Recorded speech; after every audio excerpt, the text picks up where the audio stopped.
Good morning, everybody, and welcome to my YouTube channel. This YouTube channel is devoted to becoming part of the solution and not being part of the problem.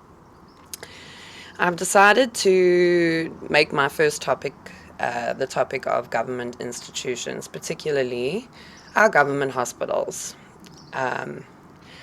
We have this idea in society that our governments are not serving us. Well, this is actually not incorrect. This is 100% true.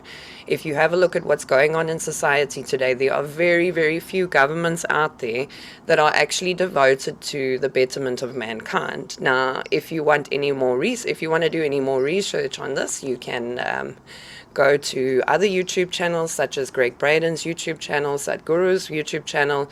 You can also look up a lady. I'm a really big fan of all three of these people. This third person is Lisa Miller. She is one of the founders of spiritual psychology. Anyway, very, very big fan of her work and of Gregg Braden's work. Well, let's begin. On Monday this week, I went to one of our government hospitals to acquire a CT scan, and whilst I was there, I took note of the fact that there were at least 50% of the patients coming in were children. Now, this alarms me because these children that were coming in have got absolutely no physical ailments on their bodies. They are healthy as far as their physical appearance goes. They're also responsive. They can communicate. So to me, if you look at that, there can only be one problem with the children, and the problem is psychological. It can't be anything else because they're not suffering with malformalities. They're not suffering with not being able to cognate. They're suffering with something else. And this is actually one of the topics that is very close to my heart because we as society are not opening our eyes to the simple truths of life. Okay, so let me explain my story. Whilst I was standing in the queue at this hospital, a couple of people behind me, or maybe just behind me, there was a lady, and she was discussing with her friend about how perturbed she was because her daughter, who is special needs, 27 years old, they have prescribed her this medication, and now she's suffering with depression, and before they can prescribe her with more medication, she's got to go for a psych evaluation. Now, for this woman, it was a complete waste of time because she should just be getting these pills. Okay, now I'm sorry to say this. If you are watching this, I want you to hear this. You are part of the problem in your child's life, and I'll tell you why.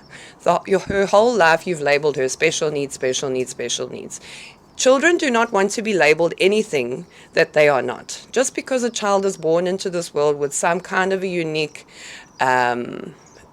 function that other people will say is abnormal. If we are children of God, then God created us perfect exactly the way that we are. Whatever our function is in this world, He created it in that way. And you can see evidence of this all over. Like, for example, just yesterday, my family was watching a video on a 4-year-old child who was special needs. But his great gift from God is his voice. At the age of 4, he got to stand up in front of an audience of people and sing to these people. Anyway, getting a bit off topic here, let me go back and explain to you why I feel this way.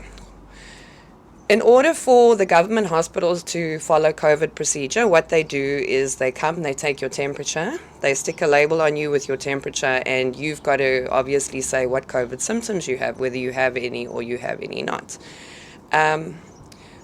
This woman made a comment when they were writing her temperature on there that if her daughter was here, she would be ripping the label off. Well, to me, it's quite obvious where her problem lies. Because if she doesn't want labels to stick on her, then obviously she also doesn't want to be referred to as special needs. But then you wonder why she's depressed. She's depressed because you keep limiting her.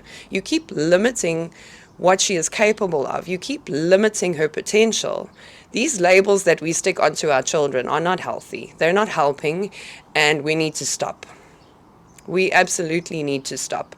We send our children to schools, okay. Now, a lot of us, I had to go through it in my life where I went to school and they told me about the theory of evolution. Thank God Thank God I had a strong spiritual foundation from the people around me, and I simply ignored that information. But the danger is, if you are listening to all these things, if you are listening to all of these things and you take it to heart, it can actually stunt potential. It stunts human potential to put labels on people. We shouldn't be doing this. We shouldn't be doing this in any way, shape, or form, and we should especially not be doing it to our kids. Anyway, stay tuned for more episodes, and hope you guys all become part of the solution and not part of the problem. With God's great love and light, I leave you in peace.